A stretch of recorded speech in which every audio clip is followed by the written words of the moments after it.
ជំរាបសួរបងប្អូនទាំងអស់គ្នាថ្ងៃនេះខ្ញុំនឹងបង្ហាញអំពីរបៀបស្លត្នោតឲ្យមានរសជាតិឆ្ងាញ់ពិសា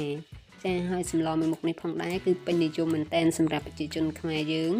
ចាហើយមុននឹងខ្ញុំបង្ហាញបងប្អូនទាំងអស់គ្នាអំពីរបៀបស្លសម្លមួយមុខនេះសូមបងប្អូនដែលមិនទាន់បានជួយចុច Subscribe នៅ Channel YouTube ក៏ដូចជាចុច Like Follow នៅ Facebook Page សូមបងប្អូនជួយចុចម្នាក់មួយមកដើម្បីជាកម្លាំងចិត្តដល់រូបនាងខ្ញុំក្នុងការផលិតវីដេអូថ្មីៗជាបន្តទៀតចាជាដំបូងគឺយើងត្រូវកាប់ត្នោតហើយយកមកជាខាងអញ្ចឹងណាបងប្អូនបន្ទាប់មកយើងធ្វើការឆ្កឹះស្នូលចេញព្រោះស្នូលកដាហ្នឹងបើសិនជាយើងស្លទៅគឺអត់ឆ្ងាញ់ទេរឹង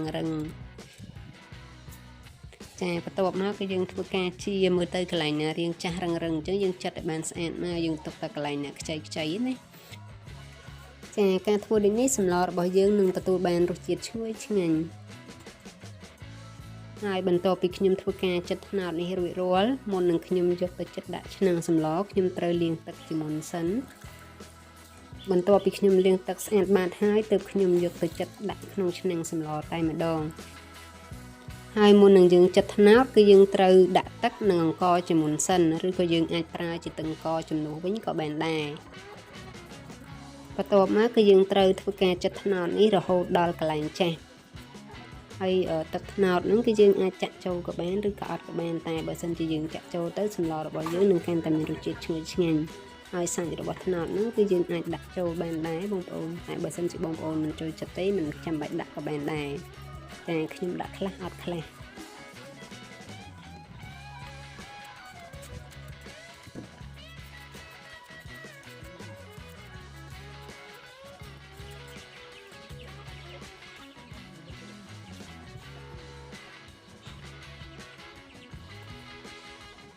ចាឥឡូវនេះគឺខ្ញុំចិតត្នោតរួចរាល់ហើយបងប្អូនអញ្ចឹងខ្ញុំយកត្នោតហ្នឹងគឺយកមករងាស់វាឲ្យពុះពីបេពុះហើយបានយើងបន្ថែមគ្រឿងទៀតណាបងប្អូនចាហើយស្របពេលដែលខ្ញុំកំពុងតែរងាស់ត្នោតនេះផងដែរគឺខ្ញុំមកហាន់សាច់ជ្រូកសិនណាបងប្អូនចាបន្ទាប់ពីខ្ញុំហាន់សាច់ជ្រូកហើយអស់គឺខ្ញុំនឹងយកសាច់ជ្រូកទាំងអស់នោះមកធ្វើការលាយគ្រឿងដើម្បីឲ្យគ្រឿងវាចូលជាតិបានល្អចាហើយចំពោះគ្រឿងផ្សំមានដូចជាអំបិលទឹកត្រីស្ករហើយនិងប៊ីចេងបងប្អូនហើយខ្ញុំធ្វើការកូរច្បល់ឲ្យសព្វបន្ទាប់មកខ្ញុំធ្វើការរក្សាទុកប្រហែលជាខ្ទង់5នាទីដើម្បីឲ្យសាច់នឹងវាចូលគ្រឿងបានល្អចាហើយនេះគឺគល់ស្លឹកគ្រៃគឺខ្ញុំយកមកដំអញ្ចឹងណាបងប្អូនចាឥឡូវសម្លរបស់ខ្ញុំពុះហើយអញ្ចឹងខ្ញុំយកប្រហុកមកធ្វើការជ្រុំសិន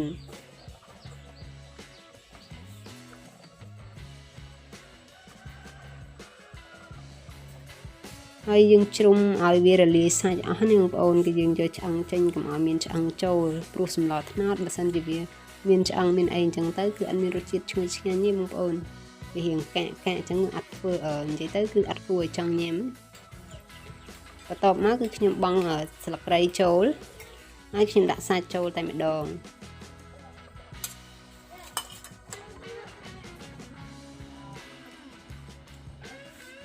ចាហើយបន្ទាប់ពីដាក់សាច់ចូលហើយគឺយើងធ្វើការកូរច្បល់វាហើយយើងគ្របទុកឲ្យវាពុះមកពុះពីពុះទៀតមកចាបន្ទាប់ពីសម្លខ្ញុំបានពុះហើយអញ្ចឹងខ្ញុំធ្វើការកូរបន្តិចហើយខ្ញុំនឹងធ្វើការបន្ថែមជាមួយនឹងត្រីឆ្អើរបន្ថែមទៀតបងប្អូនថ្ងៃនេះគឺខ្ញុំប្រើម្ហូបចំនួន2មុខចាបន្ទាប់ពីខ្ញុំដាក់ត្រីឆ្អើររួចហើយខ្ញុំធ្វើការកូរច្បល់វាឲ្យសព្វមកហើយរក្សាទុកសម្លនឹងឲ្យវាពុះម្ដងទៀតហើយបានខ្ញុំបន្ថែមជាមួយនឹងបន្លែខៀវចាហើយសម្រាប់ថ្ងៃនេះបន្លែខៀវរបស់ខ្ញុំមានដូចជាស្លឹកខ្ទិះហើយនិងស្លឹកបាសបងប្អូនចាឥឡូវនេះឃើញថាសម្លរបស់ខ្ញុំរៀងពុះហើយអញ្ចឹងខ្ញុំនឹងបន្ថែមបន្លែទាំងពីរមុខហ្នឹងចាតែដោយសារតែពេលដែលខ្ញុំបង់ចូលនឹងអត់បានចុចកាមេរ៉ាបងប្អូនឥឡូវនេះគឺខ្ញុំដាក់ចូលរៀងពោបានពីបិជុំហើយរៀងខ្ញំតិចហើយបន្ទាប់មកគឺខ្ញុំទុកឲ្យវាពុះរៀងក្អិចតិចណាគឺខ្ញុំអត់ទុកឲ្យពុះខ្លាំងទេដោយសារតែស្លឹកទីស្លឹកបេះហ្នឹងបើសិនជារលួយខ្លាំងគឺអត់ឆ្ងាញ់ទេបងប្អូន ចាហើយស្លឹកដែលខ្ញុំបានបង្ហាញបងប្អូនហ្នឹងគឺជាស្លឹកកាត្រូលបងប្អូនហើយវានៅខ្ចីទៅតែភ្លៀងថ្ងៃមុនហើយវាទៅម្លោះហើយ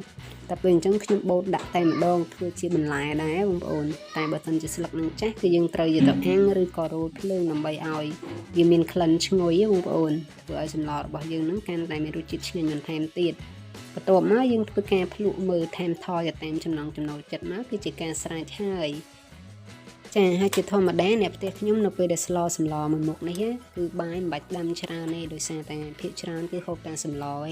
អញ្ចឹងពេលដែលយើងស្លកុំស្លប្រៃពេកសម្លមួយមុខនេះបើសិនជាប្រៃគឺអត់ឆ្ងាញ់ទេចាហើយសម្រាប់វីដេអូថ្ងៃនេះគឺមានតែប៉ុណ្្នឹងទេអរគុណបងប្អូនទាំងអស់គ្នាសម្រាប់ការតាមដានទស្សនាវីដេអូនេះតាំងពីដើមរហូតដល់ចប់ចាំជួបគ្នានៅវីដេអូក្រោយទៀតជម្រាបលា